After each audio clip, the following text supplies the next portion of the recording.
ವೀಕ್ಷಕರೇ, ಕರ್ನಾಟಕ ನ್ಯೂಸ್ನ ವತಿಯಿಂದ ಸಮಸ್ತ ವೀಕ್ಷಕರಿಗೆ ವರಮಹಾಲಕ್ಷ್ಮಿ ಹಬ್ಬದ ಹಾರ್ದಿಕ ಶುಭಾಶಯಗಳು. ವರಮಹಾಲಕ್ಷ್ಮಿ ಹಬ್ಬ ಶ್ರಾವಣ ಮಾಸದ 2ನೇ ಅತ್ಯಂತ ದೊಡ್ಡ ಹಬ್ಬ. ಪೌರ್ಣಮಿಗಿಂತ ಮೊದಲು ಬರುವಂತಹ ಮೊದಲ ಶುಕ್ರವಾರದ ದಿನ ವರಮಹಾಲಕ್ಷ್ಮಿ ಹಬ್ಬವನ್ನು ಅತ್ಯಂತ ಅದ್ಧೂರಿಯಾಗಿ ಹಿಂದೂ ಸಂಪ್ರದಾಯದಲ್ಲಿ ಆಚರಿಸಲಾಗುತ್ತೆ. ಹಾಗಾದರೆ ವರಮಹಾಲಕ್ಷ್ಮಿ ಹಬ್ಬ ಆಚರಣೆ ಹೇಗೆ ಬಂತು, ಯಾಕೆ ಆಚರಿಸಲಾಗುತ್ತೆ? ಹಾಗಾದರೆ ಮೊದಲೇ ಪರಶಿವ ಪಾರ್ವತಿಗೆ ಹೇಳಿದಂತಹ ಮೊದಲ ವ್ರತ ವರಮಹಾಲಕ್ಷ್ಮಿ ಹಬ್ಬ ಮಾತ್ರನ, ಎಲ್ಲವನ್ನ ಕೂಡ ತಿಳಿಸ್ತಾ ಹೋಗ್ತೀವಿ. ಬನ್ನಿ.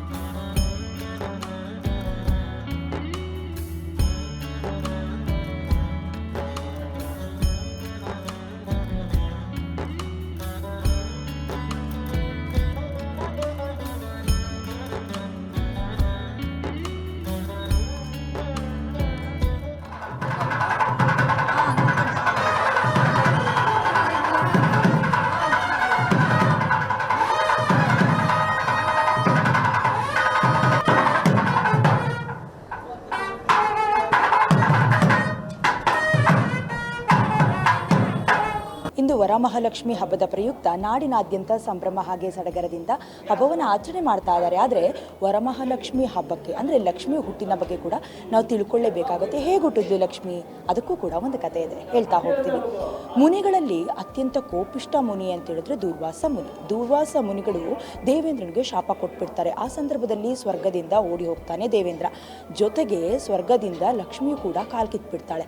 ಏನು ಮಾಡೋದು ಅಂತ ದೇವತೆಗಳೆಲ್ಲರೂ ಕೂಡ ಒಂಥರ ಚಿಂತೆಗೀಡಾಗ್ಬಿಡ್ತಾರೆ. ಅದಾದಮೇಲೆ ಮಹಾವಿಷ್ಣುವಿನ ಮೊರೆ ಹೋಗಿ ಏನು ಮಾಡೋದು ಅದನ್ನು ಮುಂದೆ ಅವರು ಮಾತನಾಡ್ತಾರೆ. ಅದಾದಮೇಲೆ ಮಹಾವಿಷ್ಣುವು ಕೂಡ ದೇವಾನುದೇವತೆಗಳು ಹಾಗೆ ರಾಕ್ಷಸರ ನಡುವೆ ಸಮುದ್ರ ಮಂಥನ ಆಗಬೇಕು, ಅಮೃತವನ್ನು ಕಡಿಬೇಕು ಅನ್ನುವಂಥ ಸಲಹೆಯನ್ನು ಕೊಡ್ತಾರೆ. ಅದನಂತರ ಸಮುದ್ರ ಮಂಥನಕ್ಕೆ ಕೂಡ ಮುಂದಾಗ್ತಾರೆ ದೇವಾನುದೇವತೆಗಳು ಹಾಗೆ ರಾಕ್ಷಸರು.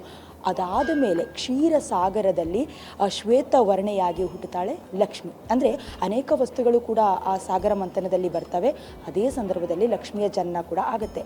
ಹೀಗೆ ಹುಟ್ಟಿದವಳೆ ವರಮಹಾಲಕ್ಷ್ಮಿ. ಆಕೆ ಅಲಂಕಾರ ಪ್ರಿಯೆ.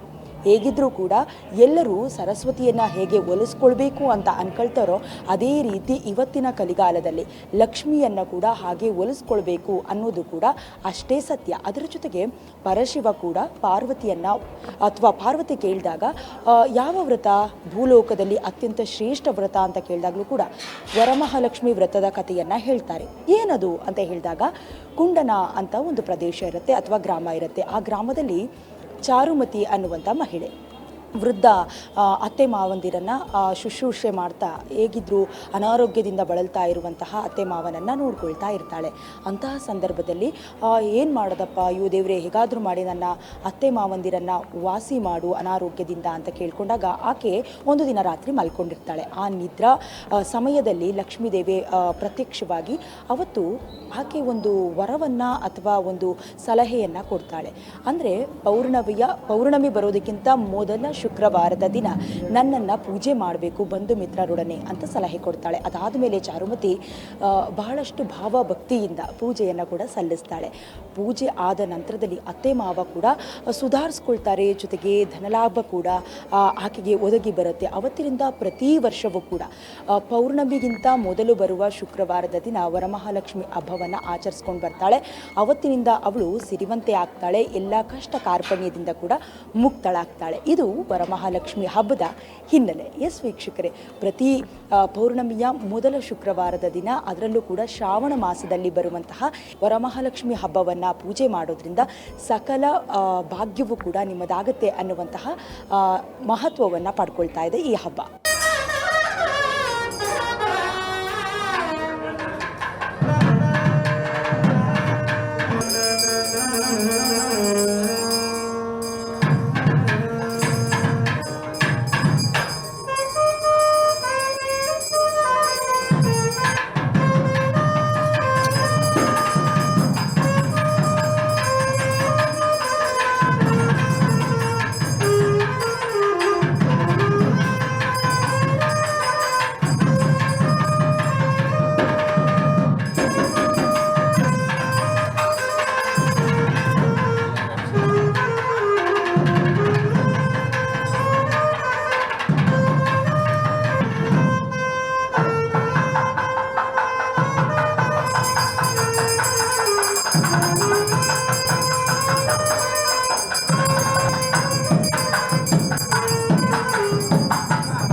ವೀಕ್ಷಕರೇ, ಇವತ್ತು ಮಹಾಲಕ್ಷ್ಮಿ ದೇವಸ್ಥಾನದಲ್ಲಿದ್ದೀವಿ. ಸಾಗರೋಪಾದಿಯಲ್ಲಿ ಭಕ್ತರು ಕೂಡ ಹರಿದು ಬರ್ತಾ ಇದ್ದಾರೆ, ದೇವರ ದರ್ಶನವನ್ನು ಕೂಡ ಮಾಡ್ತಾ ಇದ್ದಾರೆ. ಏನು ನಾವು ಕೂಡ ತೋರಿಸ್ತಾ ಇದ್ವಿ ಅಲಂಕಾರವನ್ನು. ಮೊದಲೇ ಅಲಂಕಾರ ಪ್ರಿಯೆ ಲಕ್ಷ್ಮಿಯನ್ನು ಕೂಡ ನಾವು ನಿಮಗೆ ತೋರಿಸ್ತಾ ಇದ್ವಿ.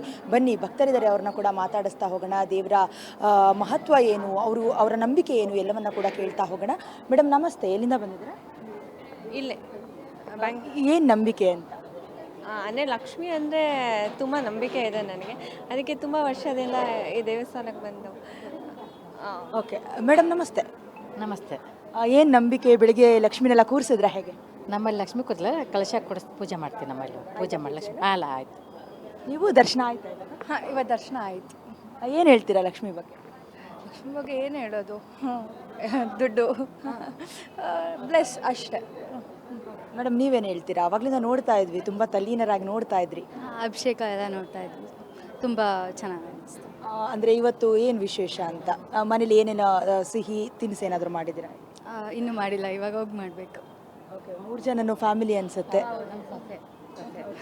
ಮೊದಲ ಹಬ್ಬನ ಹೇಗೆ? ಮೊದಲ ಹಬ್ಬ.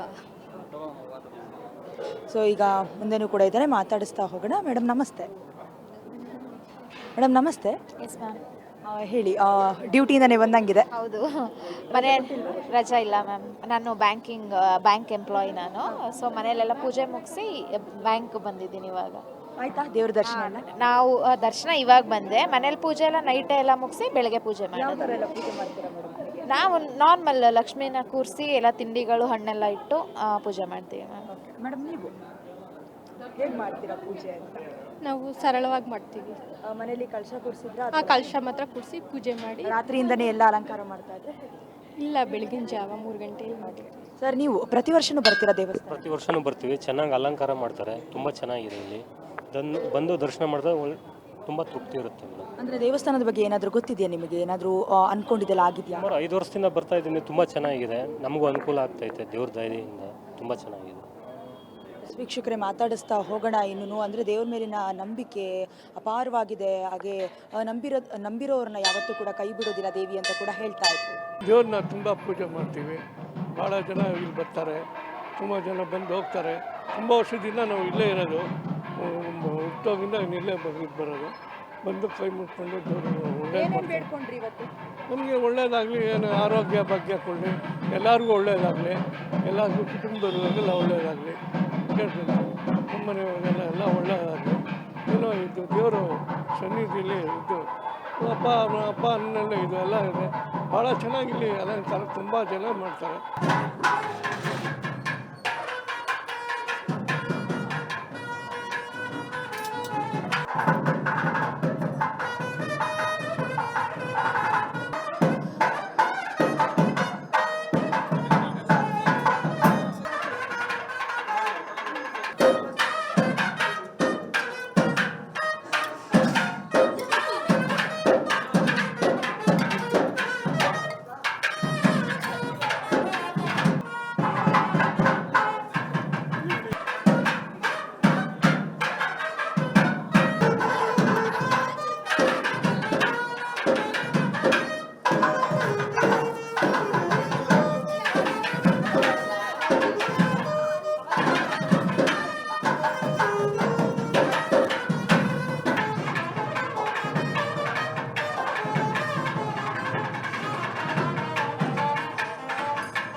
ಎಸ್ ವೀಕ್ಷಕರೇ, ಗಮನಿಸ್ತಾ ಇದ್ದೀರಾ, ನಾವು ಕೂಡ ದೃಶ್ಯದಲ್ಲಿ ತೋರಿಸ್ತಾ ಇದ್ವಿ. ಹೂವಿನ ಅಲಂಕಾರದಿಂದ ಬೆಳಕಿನಿಂದ ರಂಜಿಸ್ತಾ ಇದ್ಲು ವರಮಹಾಲಕ್ಷ್ಮಿ. ಅಂದರೆ ಈಗಾಗಲೇ ಭಕ್ತಾದಿಗಳು ಕೂಡ ಬಂದು ದರ್ಶನವನ್ನು ಮಾಡ್ಕೊಳ್ತಾ ಇದ್ದಾರೆ, ಹೆಜ್ಜೆ ಪೂಜೆಯನ್ನು ಮಾಡ್ತಾ ಇದ್ದಾರೆ, ಜೊತೆಗೆ ಬಣ್ಣ ಬಣ್ಣದ ಹೂಗಳಿಂದಲೂ ಕೂಡ ಕಂಗೊಳಿಸ್ತಾ ಇದ್ದಾಳೆ. ಮುಖ್ಯವಾಗಿ ವರಮಹಾಲಕ್ಷ್ಮಿ ಹಬ್ಬವನ್ನು ಸುಮಂಗಲಿಯರು ಸೇರಿದಂತೆ ಅವಿವಾಹಿತೆಯರು ಕೂಡ ಮಾಡ್ತಾರೆ. ಅಂದರೆ ಮನೆಯಲ್ಲಿ ಕಳಶವನ್ನು ಇಟ್ಟು ಪೂಜೆ ಮಾಡುವಂಥ ವರ್ಗ ಒಂದು ಕಡೆ ಇದ್ದರೆ, ಮತ್ತೊಂದು ಕಡೆ ಮಹಾಲಕ್ಷ್ಮಿಯ ಮುಖವಾಡ ಇರುವಂತಹ ಲಕ್ಷ್ಮಿಯನ್ನು ಪೂಜೆ ಮಾಡುವಂಥ ವರ್ಗ ಕೂಡ ಇದೆ. ಅನೇಕ ವಿಚಾರಗಳನ್ನು ಅಥವಾ ಧಾರ್ಮಿಕ ನಂಬಿಕೆಗಳ ಮೂಲಕ ವರಮಹಾಲಕ್ಷ್ಮಿ ಹಬ್ಬವನ್ನು ಆಚರಿಸಲಾಗುತ್ತೆ. ಎಷ್ಟೋ ಜನಕ್ಕೆ ಸಂತಾನ ಇರೋದಿಲ್ಲ, ಅವರು ಕೂಡ ಇವತ್ತಿನ ದಿನ ತಮ್ಮದೇ ಆದಂತಹ ಭಕ್ತಿ ಭಾವದಿಂದ ಲಕ್ಷ್ಮಿಯನ್ನು ಆಚರಿಸ್ತಾರೆ. ಮುಖ್ಯವಾಗಿ ಲಕ್ಷ್ಮಿ ಅಂತ ಹೇಳಿದರೆ ಅಷ್ಟಲಕ್ಷ್ಮಿಯರು ನಮ್ಮ ಮುಂದೆ ಬರ್ತಾರೆ.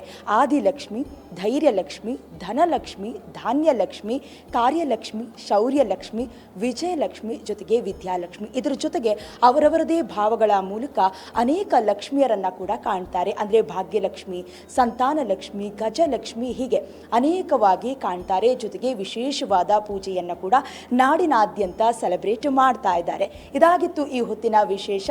ನೋಡ್ತಾ ಇರಿ ಕರ್ನಾಟಕ ನ್ಯೂಸ್ ಬೀಟ್, ನ್ಯಾಯ ನಮ್ಮೊಂದಿಗೆ, ನಾವು ನಿಮ್ಮೊಂದಿಗೆ.